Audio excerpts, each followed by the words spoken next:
दीपालपुर बोलता पाया, मोहम्मद आजम मेरे नां है, गरीब जी। मैं समोसे पकौड़े की दुकान बनाई हुई है, यो मेरा रोज़गार है, होर काम कोई नहीं है। होर काम कोई नहीं होंदा है, बुढ़ा बंदा ते साह बड़ा औखा आंदा है, दमे दी मरीज हाँ, होर मैं कोई कारोबार नहीं होंदा है। हुण जी मेरा होर कोई सहारा नहीं है, कोई काम नहीं कराने वाला मेरा है, बुढ़ा आदमी हाँ जी। मेरा कोई करन कमावन वाला नहीं है, मेरा कोई सहारा नहीं है।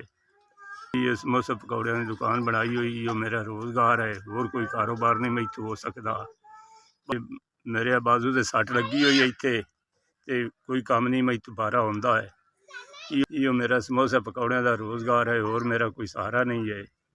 ये पकौड़े जो मेरे 200-300 रुपया बचता है, कोई बड़ा परेशान हाँ, कोई शै नहीं बचती है इत्थों। होर